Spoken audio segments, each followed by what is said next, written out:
அளவற்ற அருளாளன் நிகரற்ற அன்புடையோன் எல்லாம் வல்ல ரப்புல் ஆலமீன் பெயர் போற்றி ஆரம்பம் செய்கிறேன்.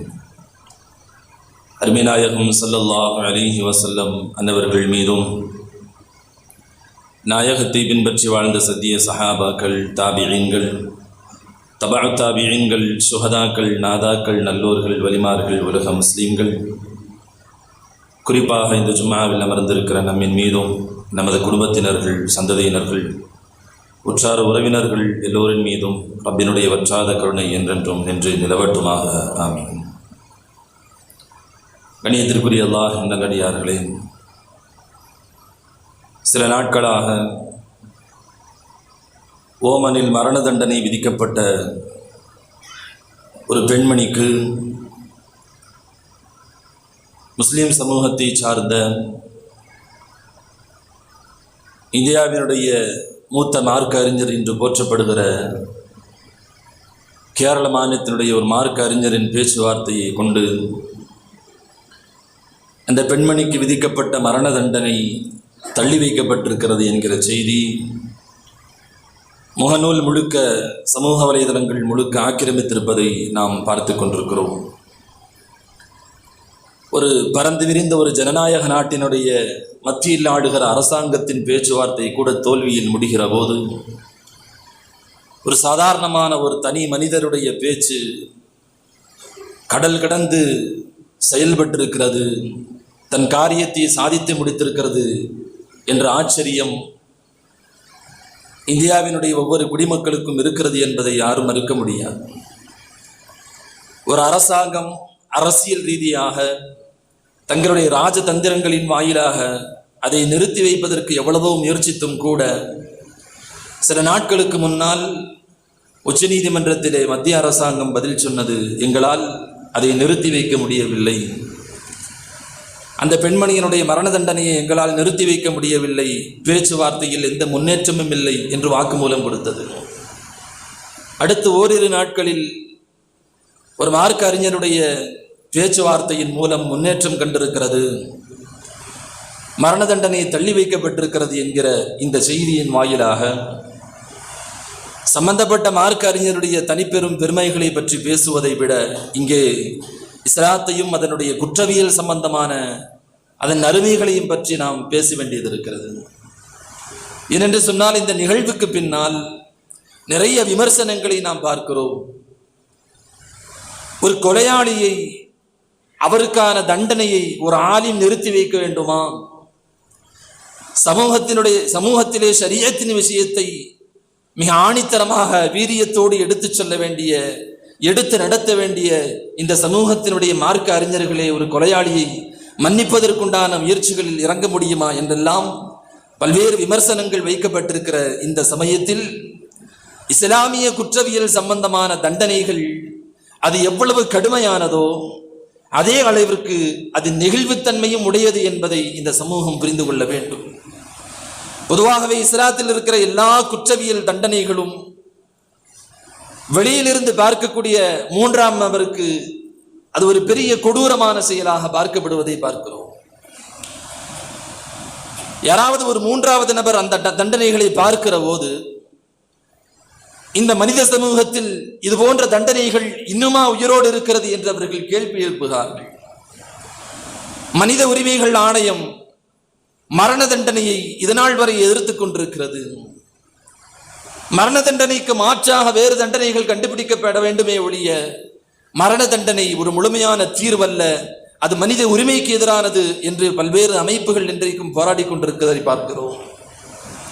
கணியத்திற்குரிய முஃமினீன்களே, இஸ்லாம் எந்த அளவிற்கு கடுமையான சட்டங்களை தந்திருக்கிறதோ அதே அளவிற்கு அந்த சட்டங்களில் தேவையானவர்களுக்கு நல்ல நெகிழ்வுத்தன்மைகளையும் தளர்வுத்தன்மைகளையும் தந்திருக்கிறது என்பதையும் நாம் கூடுதலாக பார்க்க வேண்டும். ஒருவர் கொலை செய்து விடுகிற போது, குற்றம் ஏற்பட்டு விடுகிற போது உடனடியாக அவருக்கு மரண தண்டனையை நிறைவேற்றி விட வேண்டும் என்று சொல்லுகிற மிக வீரியமாக நிற்கிற மார்க்கத்தினுடைய உயர் சட்டங்கள் அதே நேரத்தில் பாதிக்கப்பட்டவனுடைய உணர்வுகளுக்கும் பெரிய மரியாதை கொடுக்கிறது என்பதை இந்த நேரத்தில் நாம் யோசித்து பார்ப்பதற்கு கடமைப்பட்டிருக்கிறோம். இஸ்லாமிய சட்டங்கள் சாதாரணமானதல்ல, நமக்கெல்லாம் தெரியும். இன்றைக்கும் உலக அளவில் அரபு நாடுகளில் குற்றங்களுடைய எண்ணிக்கை மிக குறைவாக இருப்பதற்கான அசல் காரணம் குர்ஆனுடைய உயர்நிலை சட்டங்கள் அங்கே அரசாங்கத்தின் வாயிலாக பின்பற்றப்படுகிறது. ஒருவன் கொலை செய்தால் மிகச்சரியாக அதற்கான நீதமான தீர்வு என்பது கொலையாகத்தான் இருக்க முடியும் என்று குர்ஆன் சொல்லுகிறது. இது இந்த சமூகத்திற்கு விதிக்கப்பட்டது மட்டுமல்ல, குர்ஆன் சொல்லுகிறது இதற்கு முன்னால் வாழ்ந்த எல்லா சமூகத்திற்கும் இதுபோல குற்றவியல் தண்டனைகளை நாம் கடுமையாக ஆக்கியிருந்தோம். வகதபனா அலைஹிம் ஃபீஹா அன்னன் நஃப்ஸ பின் நஃப்ஸி வல் ஐன பில் ஐன். நீண்ட இந்த வசனத்தினுடைய பொருள், முன்பு வாழ்ந்த சமூகத்தின் மீதும் நாம் கொலைக்கு பகரமாக கொலையை நாம் தீர்வாக கொடுத்திருந்தோம். கண்ணுக்கு பகரமாக கண்ணையும், மூக்குக்கு பகரமாக மூக்கையும், காதுக்கு பகரமாக காதையும், பல்லுக்கு பகரமாக பல்லையும் பழிவாங்க வேண்டும் என்று அவர்களுடைய குற்றவியல் தண்டனைகளில் சட்டங்களில் நாம் அதில் சட்டங்களை ஏற்படுத்தி இருந்தோம், அவர்கள் மீது கடமையாக்கி இருந்தோம் என்று குர்ஆன் பேசுகிறது. ஃபமன் தஸத்தக லஹு ஃபஹுவ கஃபாரத்துல்லாஹ். தொடர்ந்து குர்ஆன் சொல்லக்கூடிய செய்தி, அதில் யாராவது ஒரு பிணை தொகையை கொடுத்து மன்னிப்பை பெற வேண்டும் முடியும் என்று சொன்னால் அது அவர்களுக்கும் பரிகாரமாய் அமையும் என்ற அந்த குர்ஆன் அந்த வசனத்தை முடிக்கிறது. கணியத்திற்குரிய முஃமினீன்களே, எல்லா நாடுகளிலேயும் அரபு நாடுகளிலேயும் பெரும்பாலும் ஷரீஅத்தினுடைய சட்டங்கள் நடைமுறையில் இருக்கக்கூடிய நாடுகளில் குற்றங்கள் குறைவு.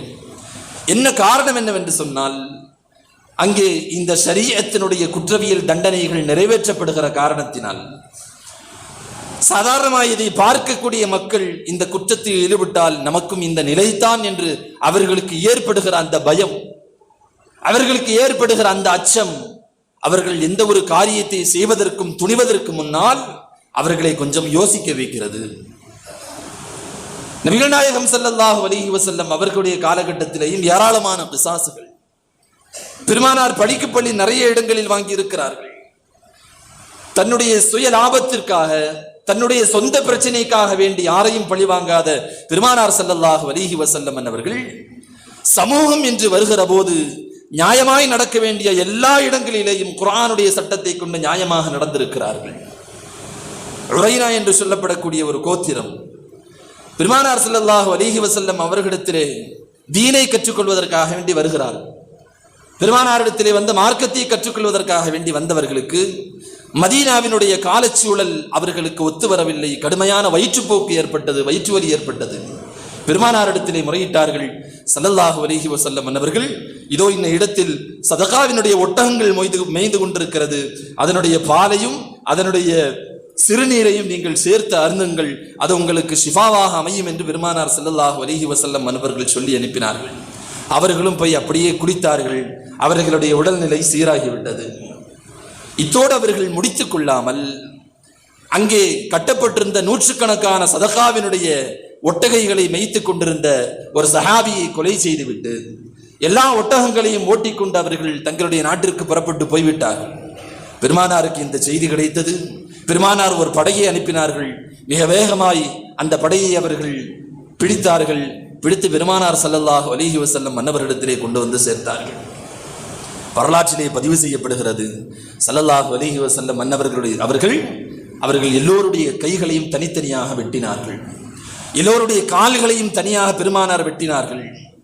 அவர்கள் ஒவ்வொருவருடைய கண்களையும் நோண்டி அதை வெயிலில் போடுங்கள் என்றார்கள் ஸல்லல்லாஹு அலைஹி வஸல்லம்.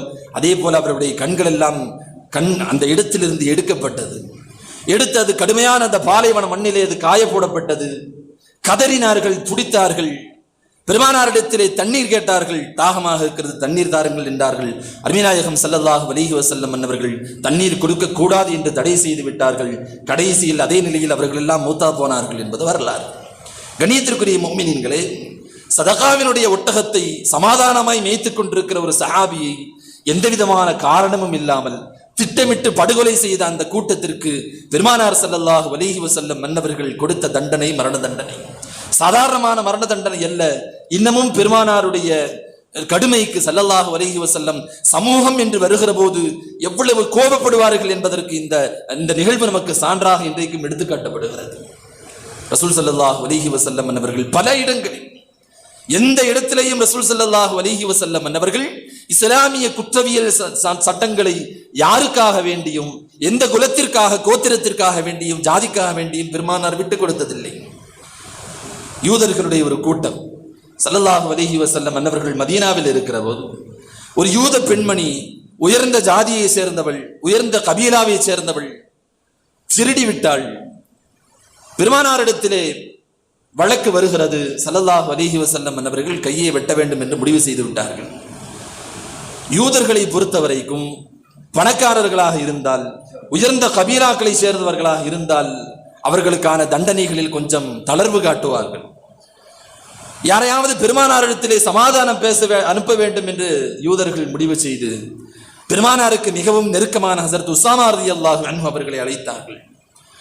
உஸாமா இப்னு ஸைத் ரலியல்லாஹு அன்ஹு அவர்கள் வந்தார்கள்.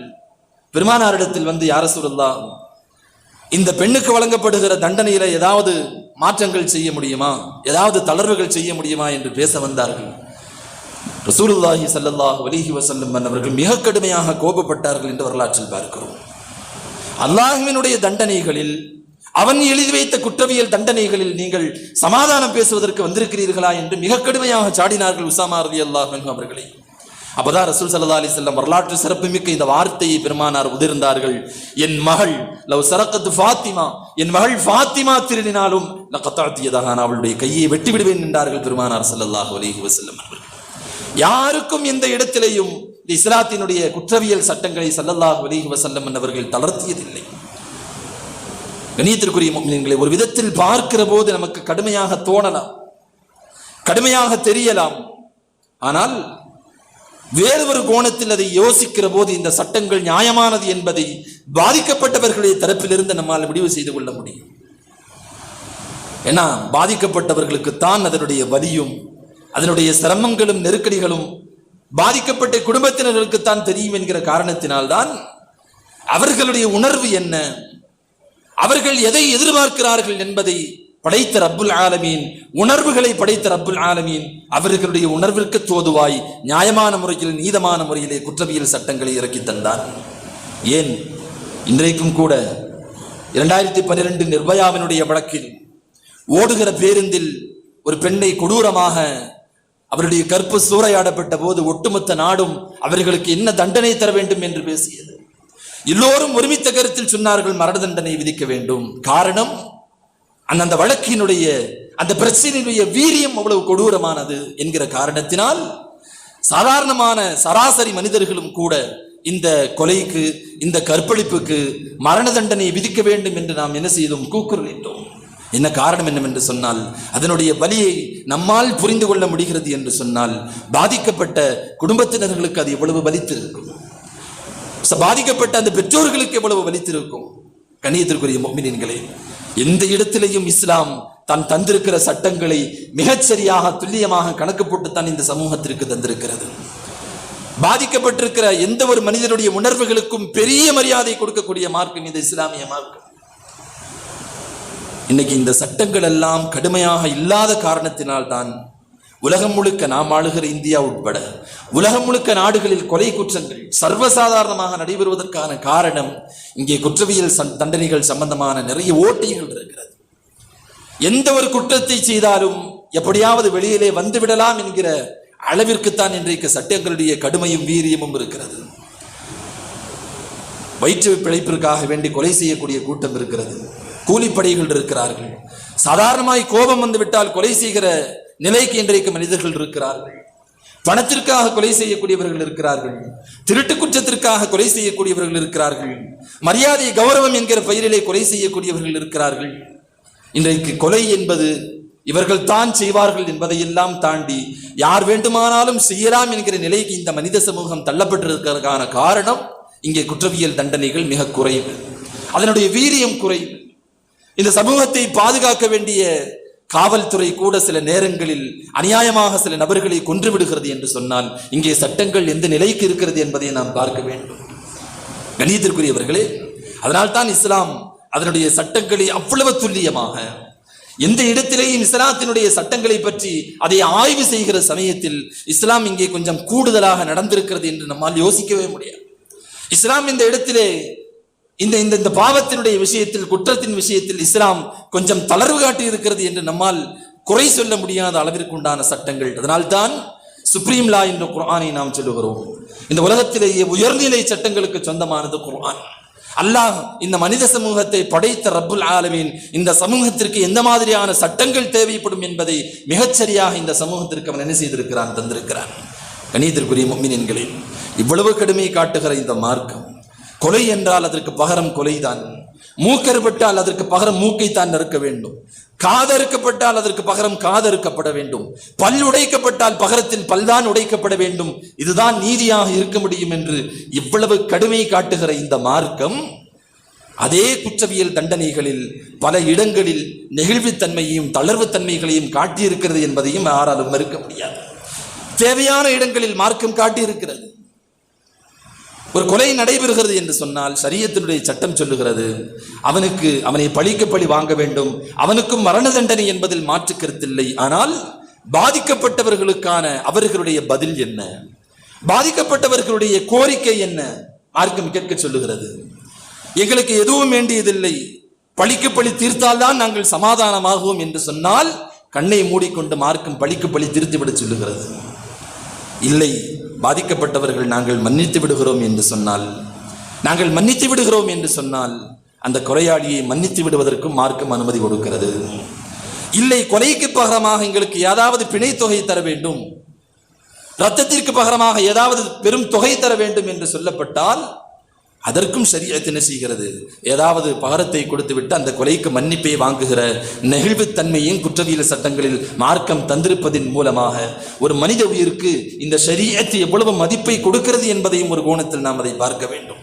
இவ்வளவு கொடூரமான மார்க்கமா, இவ்வளவு கொடூரமான சட்டங்களா, மனித உயிர்கள் அவ்வளவு மலிவானதா என்று கேட்கக்கூடியவர்களிடத்தில் மார்க்கம் சொல்லுகிறது, மனித உயிர்களை மதித்ததன் காரணத்தினால் தான் பாதிக்கப்பட்ட குடும்பத்தினத்தினுடைய கோரிக்கைகளை நாம் செவிமடுக்க சொல்லுகிறோம்.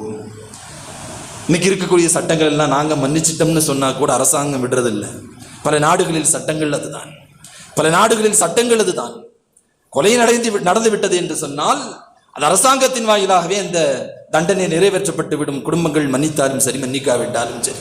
இன்னும் பல நாடுகளில் சட்டங்களை பெரியவர்களுக்கு ஒரு சட்டம், பணத்தால் குறைந்தவர்களுக்கு ஒரு சட்டம், அதிகாரத்தில் இருப்பவர்களுக்கு ஒரு சட்டம், பாமர மக்களுக்கு ஒரு சட்டம் என்றெல்லாம் இன்னைக்கும் இங்கிலாந்துல மன்னர் குடும்பம் தவறிழைத்தால் அவர்களுக்கு தண்டனைகள் குறைவாக கொடுக்கப்பட வேண்டும் என்பது அவர்களுடைய நாட்டின் அரசியல் சாசனத்தில் இருக்கக்கூடிய அதிகாரப்பூர்வமான சட்டம்.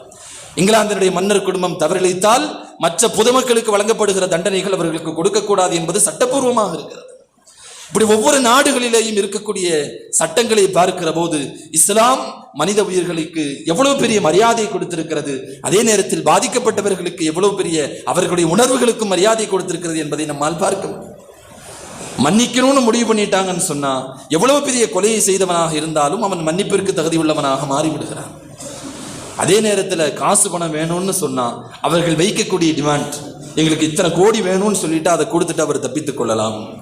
ஏன்னா ஷரியத்து எப்படி யோசிக்கிறது என்று சொன்னால், ஒரு உயிர் போயிருச்சு, ஒரு குடும்பத்தினுடைய ஒரு உயிர் போய்விட்டது, அவனை பழிக்கு தீர்த்தால்தான், கொலை செய்தால்தான் இந்த குடும்பத்தினுடைய உணர்வுகளும் அவர்களுடைய உணர்வுகளுக்கு மதிப்பு கொடுத்ததாக ஆகும், அவர்கள் சமாதானம் அடைவார்கள் என்றால் அதையும் கொடுத்து விடலாம்.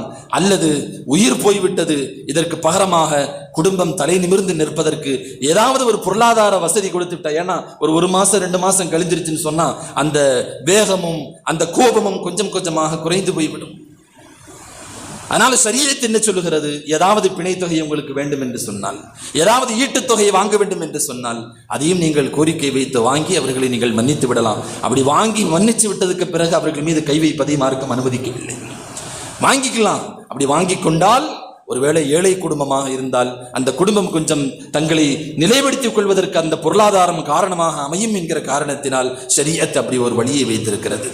இல்லை, இப்படித்தான் செய்யணும், கொலை செய்யப்படத்தான் வேண்டும், எங்களுக்கு காசு பணம் தேவையில்லை என்று அவர்கள் சொல்லிவிட்டால் அதில் வேற எந்த விதமான மாற்று கருத்திற்கும் வழி இல்லை.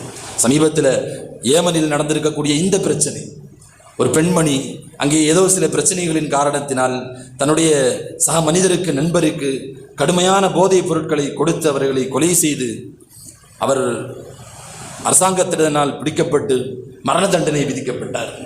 கடந்த 16ஆம் தேதி மரண தண்டனை நிறைவேற்றப்பட்டிருக்க வேண்டும். எவ்வளவோ முயற்சிகள் செய்தும் கூட காப்பாற்ற முடியவில்லை. இறுதியிலே கேரள மாநிலத்தினுடைய ஒரு மூத்த மார்க்க அறிஞர் பேசி இதனுடைய அடிப்படையில் இந்த மரண தண்டனை நிறுத்தப்படவில்லை, தள்ளி வைக்கப்பட்டிருக்கிறது. அந்த குடும்பத்தோடு தொடர்ந்து பேசி கொண்டிருக்கிறார்கள். இப்ப இந்த இடத்தில் பெரிய போராட்டம் என்பது அந்த குடும்பம் தான். நாங்கள் அந்த பெண்ணை மன்னித்து விட்டோம், ஏதாவது ஒரு ஈட்டுத் தொகையை தந்துவிட்டால் நாங்கள் மன்னித்து விடுகிறோம் என்று ஏதாவது ஒரு டிமாண்ட் அவர்கள் வைத்தால் கூட அந்த பெண்மணி தப்பித்துக் கொள்ள முடியும். ஆனால் இன்று வரைக்கும் அந்த குடும்பம் அந்த கொலைக்கு பகரமாக இந்த பெண்மணியை மன்னிப்பதற்கு தயாராக இல்லை என்பதுதான் இதனால் வரைக்கும் இந்த பிரச்சனைக்கான பெரும் காரணம். ஈட்டுத் தொகையை கேட்டால் கொடுத்து விடலாம். சமீபத்தில் நமக்கெல்லாம் தெரியும், கேரளா அதற்கு மிகப்பெரிய ஒரு முன்மாதிரி. எத்தனையோ நபர்களுக்கு கேரள மக்களை இணைந்து வசூல் செய்து பல கோடிகளை அந்த சம்பந்தப்பட்ட குடும்பத்தினிடத்திலே கொடுத்து கேரள மாநிலத்தை சார்ந்த பல நபர்களுக்கு மன்னிப்பை வாங்கி கொடுத்திருக்கிறார்கள் என்பதையும் நாம் கடந்த காலங்களில் பார்த்து வருகிறோம். அதற்கான ஒரு முயற்சியில் தான் இவர்கள் ஈடுபட்டு கொண்டிருக்கிறார்கள். இதில் குடும்பத்தினர்கள் மன்னிக்கவில்லை என்று சொன்னால் இந்த மரண தண்டனையை யாராலும் நிறுத்தி வைக்க முடியாது என்பதுதான் நிதர்சன உண்மை. கணித்திற்குரியவர்களே, பாதிக்கப்பட்டவர்களுக்கு தான் அதற்கான வழி தெரியும். 2007 ஈரான்ல ஒரு பெண்மணி ஆமினா என்று சொல்லப்படக்கூடிய ஒரு பெண்மணி, ஆமினா பஹ்ராமி என்ற அந்த பெண்மணியினுடைய பெயர். முகத்தில் ஆசிட் வீசப்பட்டு கடுமையான முறையிலே அந்த பெண் பாதிக்கப்பட்டாள். 17 ஆபரேஷனுக்கு அப்படி முகத்திலே நடந்தது. 17 விதமான அறுவை சிகிச்சைகள் முகத்தில் செய்யப்பட்டது. கடும் போராட்டத்திற்கு பின்னால் அந்த பெண் காப்பாற்றப்பட்டால். இன்றைக்கும் அந்த பெண் ஹயாத்தா இருக்கிறார். அந்த பெண்மணி தனக்கு நடந்த இந்த கொடூரத்திற்கு பகரமாக நான் வேறு எதையும் நான் எதிர்பார்க்கவில்லை, என் மேல் ஆசிட் ஊற்றியவருடைய 2 கண்களிலேயும் 20 சொட்டு ஆசிட்டுகள் ஊற்றப்பட வேண்டும் என்பதுதான் அவருடைய கோரிக்கை. அந்த பெண்மணிக்கு சாதகமாக அந்த பெண்மணியினுடைய சார்பாக வாதாடிய வக்கீல் ஏமன் நாட்டு நீதிமன்றத்திலேயும் இந்த கோரிக்கையை தான் அவர் எடுத்து வைத்தார். பாதிக்கப்பட்ட அந்த பெண்ணுக்குத்தான் அதனுடைய வலி தெரியும். எனவே வீசியவருக்கு அவருடைய முகத்தில் கண்களில் 20 சொட்டுக்கள் ஒவ்வொரு கண்களிலேயும் ஆசிட் ஊத்த வேண்டும் என்பதுதான் பெண்ணுடைய கோரிக்கை என்று பேசி அந்த பெண்ணின் வலியை புரிந்து கொண்ட, உணர்வை புரிந்து கொண்ட நீதிமன்றம் அதை ஏற்றுக்கொண்டது. அந்த நபருக்கு, வாலிபருக்கு அந்த தண்டனை நிறைவேற்றப்பட்டது என்பதையும் பார்க்கிறோம். கணித்திற்குரியவர்களே, திரும்ப திரும்ப நாம் சொல்வதற்கான காரணம், பாதிக்கப்படுகிற இடத்தில் இருப்பவர்களுக்கு தான் அதனுடைய வலிகள் புரியும். அவர்கள் எவ்வளவு பெரிய சிரமங்களை சந்திக்கிறார்கள். சில நேரங்களில் குடும்ப தலைவர்களாக இருந்தால் குடும்பமே அவர்களை கொண்டுத்தான் தன் வயிற்சியை கழுவிக் கொண்டிருக்கிறது என்று சொல்லுகிற போது அவர்களுடைய கொலையின் காரணத்தினால், அவர்களுடைய மௌத்தின் காரணத்தினால் அந்த குடும்பம் எவ்வளவு பெரிய சிக்கலுக்கு ஆளாகிறது என்பதை எல்லாம் நாம் பார்க்கிறோம். அதனால் தான் ஷரீஅத் எந்த இடத்திலேயும் குற்றவியல் தண்டனை என்று வருகிற போது இங்கேயும் குர்ஆன், எந்த இடத்திலேயும் ஹதீஸ் தளர்வு காட்டுவதை விரும்பவில்லை. குற்றவியல் தண்டனைகள் நிறைவேற்றப்படுகிற போது அது பொதுமக்களுக்கு மத்திக்கு முன்னால், அவர்களுடைய பார்வைகளுக்கு முன்னால் நடைபெற வேண்டும் என்று குர்ஆன் சொல்றதுக்கான காரணம் அதுதான். அது சமூகத்திலே ஏற்படுகிற அந்த அச்சமில்லாத சூழலை அது குறைக்கும், அந்த துணிச்சலை அது குறைக்கும். கொலை செய்வதற்கு முன்னால், திருடுவதற்கு முன்னால் ஒரு கணம் நம்முடைய கை வெட்டப்பட்டு விடுமோ, நாம் கொலை செய்யப்பட்டு விடுமோ என்கிற அந்த ஒரு பயம் அவர்களுக்கு வந்துவிட்டது என்று சொன்னால் அவர்களினால் அவர்களும் பாதுகாக்கப்படுகிறார்கள், அவர்களினால் பாதிக்கப்பட இருக்கக்கூடிய சமூகமும் பாதுகாக்கப்படுகிறது. இவ்வளவு கடுமையான தண்டனைகள் இந்த மார்க்கத்தில் சொல்லப்பட்டதற்கான அசல் காரணம் 2. பாதிக்கப்பட்டவர்களுக்கு முழுமையான நீதி கிடைக்கப்பட வேண்டும். 2வது, இதை பார்த்து கொண்டிருக்கிற சமூகம் மீண்டும் இது போன்ற குற்றங்களில் ஈடுபடாமல் இருக்க வேண்டும். அதனால் தான் இன்றைக்கும் அரபு நாடுகளிலே பல இடங்களில் மக்களுக்கு முன்னால் மரண தண்டனைகள் நிறைவேற்றப்படுவதற்கான காரணம், அது மக்களுடைய மனதில் குற்றம் சார்ந்த அந்த துணிச்சலை கொஞ்சம் அதை என்ன செய்யும், குறைத்து தரும். அந்த கொடூரங்களை, கொடுமைகளை பார்க்கிற போது மக்களுக்கு மனதிலே அது ஒரு பெரிய தாக்கத்தை ஏற்படுத்தும். தனக்கும் சரி, தன் குடும்பத்தையும் அவர் இது போன்ற குற்றச்செயல்களிலிருந்து பாதுகாக்க முடியும் என்கிற காரணத்தினால் தான் குர்ஆன் இவ்வளவு கடுமையாக. சமீபத்தில் கூட ஈரானிலே ஒரு நகைக்கடை உரிமையாளரை கொலை செய்துவிட்டு 3 நபர்கள் கொள்ளையடித்தார்கள், நகைகளை கொள்ளையடித்தார்கள். உடனடியாக அவர்கள் ஒரே நாளில் பிடிக்கப்பட்டார்கள். 3வது நாளில் அவர்கள் மரண தண்டனைக்கு சொந்தமானவர்கள் என்று தீர்ப்பளிக்கப்பட்டு அந்த சின்ன நகைக்கடைக்கு முன்னால கிரேன்ல வச்சு 3 பேரும் தொங்கவிட்ட செய்தியை நாம் பார்க்கிறோம்.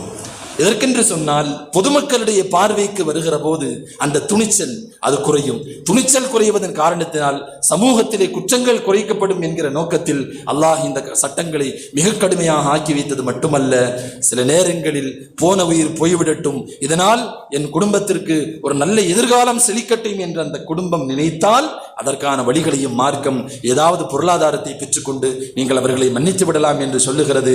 மிகச்சரியாக உலகத்திலேயே இனி இது போன்ற சட்டங்களை யாரும் சொல்ல முடியாது என்கிற அளவிற்கு குடும்பம் சார்ந்த குற்றங்கள் சார்ந்த எல்லா தண்டனைகளையும் மிக தெளிவாக துல்லியமாக இந்த சமூகம் நமக்கு தந்திருக்கிறது என்று சொன்னால் உண்மையில் நாம் பாக்கியம் கொடுக்கப்பட்டவர்கள், உயர்ந்த சட்டங்களுக்கு நாம் சொந்தக்காரர்கள். இதுபோன்று உலகத்திலே ஒரு அரசாங்கம் முயற்சி செய்தும் கூட சாமானிய ஒரு மனிதனுடைய முயற்சியினால் இது நிறுத்தப்பட்டிருக்கிறது என்கிற இந்த செய்தி இது ஒரு பெரும் முஸ்லிம் சமூகத்திற்கு சிலாகிக்கூடிய பாராட்டத்தக்க ஒரு மிகப்பெரிய ஒரு விஷயமாக இன்றைக்கு இந்தியா பார்த்து கொண்டிருக்கிறது. ரப்பு சுப்ஹானஹு வ தஆலா நம்முடைய மார்க்க சட்டங்களை புரிந்து அமல் செய்யக்கூடிய நன்மக்களாக நம் எல்லோரையும் அல்லாஹ் ஆக்குவானாக. குறிப்பாக குற்றம் சார்ந்த எல்லா செயல்பாடுகளிலிருந்தும் அல்லாஹ் தஆலா நம்மையும் நம் குடும்பத்தினர்களையும் அல்லாஹ் பாதுகாத்துள்வானாக. வாஹிர் தாவானா.